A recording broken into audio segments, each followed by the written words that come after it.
5 ఏళ్ళు ఉండదు. ఎప్పుడు ఎన్నికలు జరిగినా గెలిచేది బీఆర్ఎస్. 5 ఏళ్ళు ఉండదు, ఎప్పుడు ఎన్నికలు జరిగినా బీఆర్ఎస్. అంటే ఏమైతుంది 5 ఏళ్ళు ఉండకపోతే? తెలంగాణ ప్రజలు కాంగ్రెస్ ప్రభుత్వాన్ని ఇక్కడ రాష్ట్రంలో 5 ఏళ్ల కోసం ఎన్నుకున్నారు. కానీ కేసీఆర్ ఏమంటే 5 ఏళ్ళు ఉంచలేని దాన్ని పడగొడతా, ప్రజలు గెలిపిస్తే మేము ఒప్పుకుంటామా అని అంటున్నట్టు. ఇప్పుడు 5 ఏళ్ళు ఉన్నదంటే 4 నెలల ఎట్టకనే అయిపోయింది. ఇంకా 4 ఏళ్ళ 8 నెలల ఎప్పుడు ఎన్నికలు జరిగినా గెలిచేది బీఆర్ఎస్.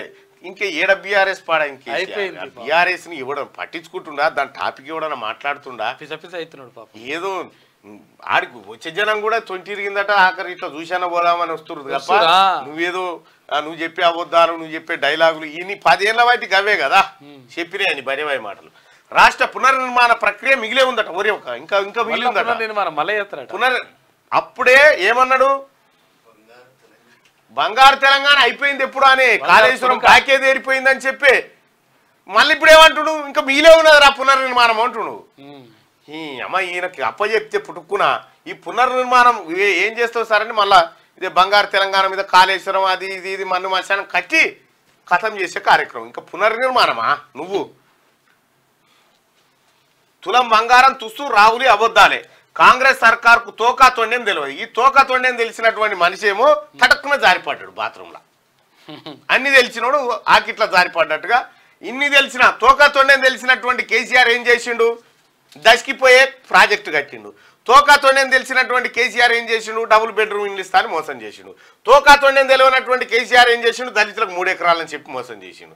తోకా తొండేం తెలియదా కాంగ్రెస్ పార్టీకి? తోకేందో తొండేమేందో నీ తోక కత్తిరిస్తే తెలుస్తుంది. రేపు పొద్దుగాల ఫోన్ ట్యాపింగ్ కేసులో దొరకుడు గ్యారంటీ, నువ్వు పని ఎవడు గ్యారంటీ, నువ్వు చెర్లపల్లి జైలు పోవడు గ్యారంటీ. నీళ్ళ తరలింపు కుట్రపై సప్పుడు చేయని రేవంత్ అట. నీళ్ళ తరలింపు కుట్రపై అసలు నీళ్ళు ఎందుకు తరలిస్తావురు? 500 చిల్లర టీఎంసీలు వదిలిపెట్టి 299 చాలని వచ్చిన గాడిదేవుడు ఏ సన్నాసి అన్నాడు? ఏ సన్నాసి అన్నాడు? తరలింపు చేయమని చెప్పినోడే నువ్వే సంతకం పెట్టేసినాడు వాడు. నూకలు తినమన్నా మోడీకి ఎందుకు ఓటేయాలని అంటుండు. నూకలు తినమన్నా అటుకులే బుక్కిన కాడికి పోతే మళ్ళీ నువ్వు నూకల కాడికి వచ్చి అటుకుల కాడికి వెళ్ళిపోయినావు ఒకప్పుడు. ఎన్నికల్లో కాంగ్రెస్ బీజేపీని షిత్తు చేయాలి బీఆర్ఎస్ అధినేత కేసీఆర్ వ్యాఖ్యలు అంటూ కేసీఆర్ గారు మీ పార్టీ పతనము మీ గ్రాఫు ఇక దాన్ని ఇప్పుడు జాకీలు పెట్టినా లేవది. ఒకప్పుడు 2014లో మన పార్టీ సుక్క ఇగో గీడుండే, ఈడికేని మెల్లగా అటు ఇటు మందిని ఆంది చేసుకొని ఈయన చేసుకొని ఏం చేసిన 2018లో మన సుక్క గీడికి వచ్చింది. 2014 సుక్క ఇది, ఇది 2023 సుక్క, 2018 సుక్క, 2023 సుక్క అయిపోయింది. మన పార్టీ గ్రాఫ్ గిట్టొచ్చి పడ్డది సార్, అంతే గిట్టొచ్చి పడ్డది. ఇప్పుడు లేచే పరిస్థితులు లేదు.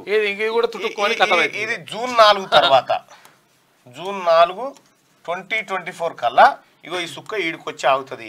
ఆఖరికి ఈడికొచ్చిన తర్వాత నీకు సుక్కల సోడసీస పోసేటోడు ఉండడు. ఇక ఉండడు పాపం, పక్కకు సోడసీస పోసేటోడే ఉండడు. ఇగో ఈడికి వచ్చింది మొత్తానికి. ఇప్పుడు పోయి బజ్జీల కాడ బోండాల కాడ కూర్చొని వ్యవసాయం ఎట్లుంది కరెంట్ ఎట్లుంది అని మాట్లాడుతున్నావు. ఒక్కనన్నా ప్రగతి భవన్ దిక్కు చూడనిచ్చినవా? 317 బాధితులు, 317 జీవో బాధితులు వాళ్ళు వాడికి వస్తే వాళ్ళని గొర్ర గుంజుకపోయి కొట్టి వాళ్ళని ఇబ్బంది నానా యాతన చేతివి. ప్రభుత్వ ఉద్యోగులను గోసపెడితివి.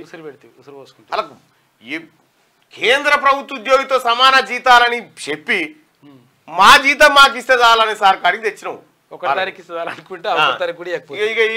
ఆఖరికి నేను చెప్తున్నాగా కేసీఆర్ నీ ఎంటర్ నీ డ్రైవర్ కూడా రాడు. నువ్వు చెప్పినా కూడా నేను రాడు. ఇక ఈ ఎన్నికలు అయిపోతుంది. ఇప్పుడు ఏదో ఎన్నికల్లో ఏదో డంబాచారం కొట్టబోతున్నావు కానీ నీ డంబాచారం పని అయిపోయింది, అది అందరికి తెలిసిందే. మళ్ళీ కాంగ్రెస్ కోటేస్తే దొంగలకు సర్ది కట్టినట్టేనట. 6 గ్యారంటీల బాండ్లు బౌన్సు, దీనికి శిక్షగా పార్లమెంట్ ఎన్నికల్లో ఓడించాలి రాహుల్ కాదు రాహుల్ గాంధీ. ఓట్ల కోసం మళ్ళీ కాంగ్రెస్ కుట్ర, తెలంగాణ ప్రజలకు సీఎం క్షమాపణ చెప్పాలని హరీష్ రావు అంటున్నాడు. మీ మామలు ఉన్న మాటలే వినాలి, ఇంటే వినాలి. మీ మామ వినాలే, ఇంటే గారెలే తినాలి, ఇంటే కేసీఆర్ అవద్దాలే వినాలి.